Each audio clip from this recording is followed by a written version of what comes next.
Muadz bin Jabal radhiyallahu anhu meriwayatkan sabda Rasulullah sallallahu alaihi wasallam, "La tu'dhil imra'atun zawjaha fid dunya illa qalat zawjatuhu minal hurin 'ain, la tu'dhihi qatalakillah, fa innama huwa indaki dakhilun yushiku an yufarikaki ilaina." Sebelum saya baca terjemahan, ibu-ibu jangan tersinggung dengan hadis ini. Ya.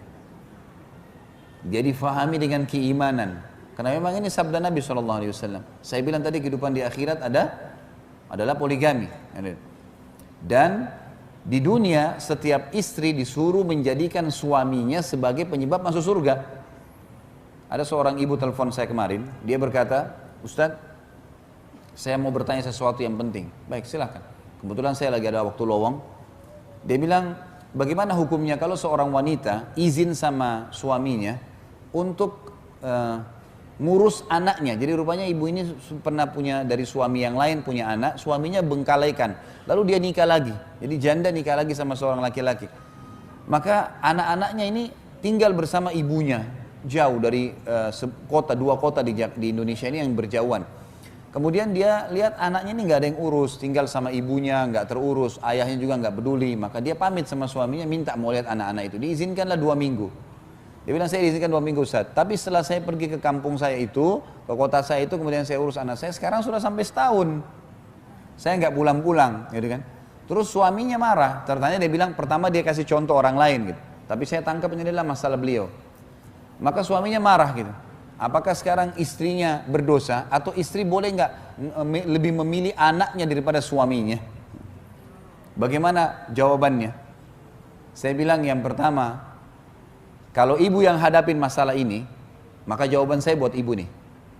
Karena saya tahu ini masalah sebenarnya sedang dihadapin. Dia bilang, iya saya yang hadapin Ustaz. Baik.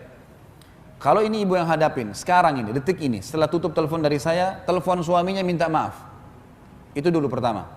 Telepon, minta maaf, kenapa melanggar sampai setahun?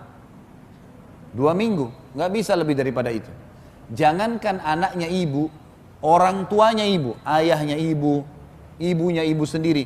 Kalau suami izinkan 2 minggu, lalu mereka cuma masih menahan, suami bilang nggak bisa, tidak boleh secara syar'i. Ini hukum Allah, bukan hukum manusia, nggak boleh dibantah. Allah telah jadikan suami ibu adalah di atas segala-galanya. Ibu renungin hadis Nabi SAW, awal amal yang dihisab bagi wanita pada hari kiamat adalah sholatnya dan hubungannya dengan suaminya. Ini luar biasa nih. Habis sholat, masalah sama suamimu bagaimana? Bukan masalah sama orang tuanya, bukan masalah sama anaknya. Artinya, sholatnya lolos, urusan suaminya lolos, yang lainnya jadi mudah. Renungi hadis itu. Yang disuruh ibu tanggung jawab adalah suami. Anak itu nomor 2. Itu dulu. Kemudian hadis Nabi SAW, wanita manapun yang meninggal dunia lalu suaminya ridha, kecuali akan masuk ke dalam 8 pintu surga yang manapun dia inginkan. Sekarang apa susahnya ibu-ibu? Saya kadang-kadang bahasakan sampai istri saya juga, apa susahnya menjadikan figur suami itu, kemas dia baik-baik orang ini, layani, siapin makannya, minumnya, cari ridhonya, itu saja. Tunggu mati masuk surga dari 8 pintu surga, pilih yang mana ibu mau.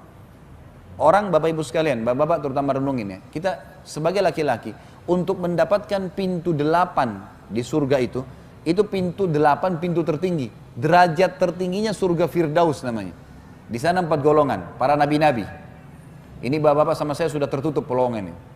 Nggak ada lagi peluang jadi nabi, nggak mungkin. Para syuhada itu bapak-bapak sekalian, saya sama bapak harus tinggal di medan perang, tunggu musuh bunuh kita, itu pun kalau ikhlas. Orang-orang yang siddiq, jujur, tidak pernah dusta seumur hidup. Ada sini yang tidak pernah dusta seumur hidup?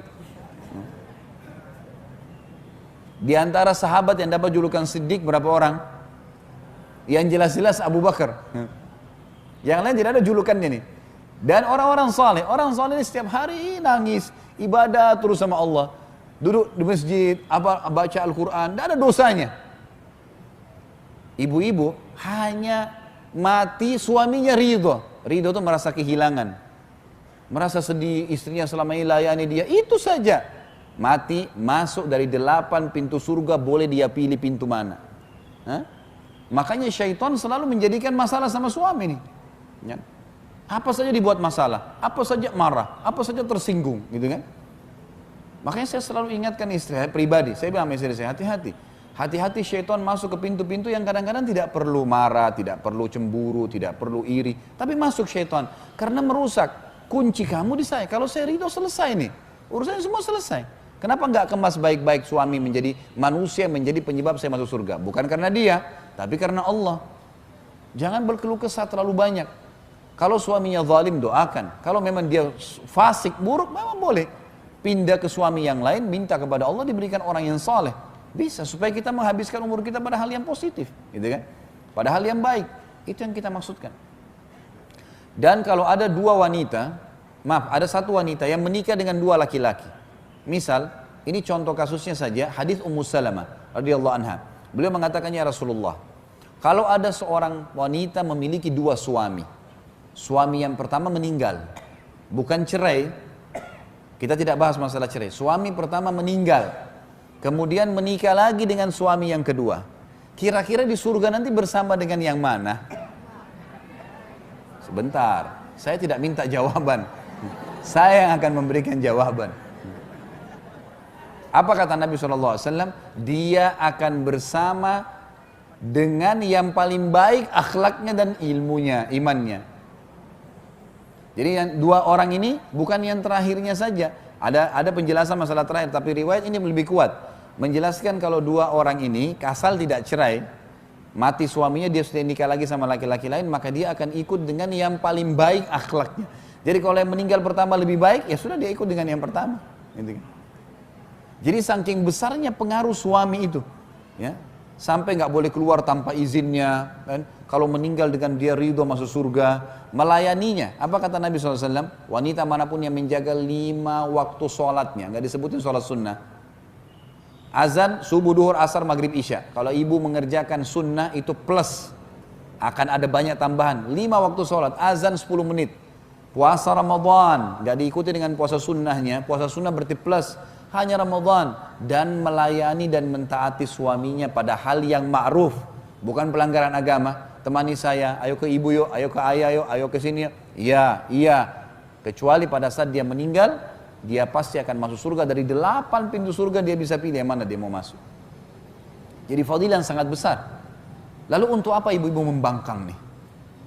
Untuk apa marah hanya karena lupa dibawain bunga kah, pesanan kah? Tidak sempat ditemanin ke acara perkawinan lah. Itu sesuatu yang kecil, urusan dunia.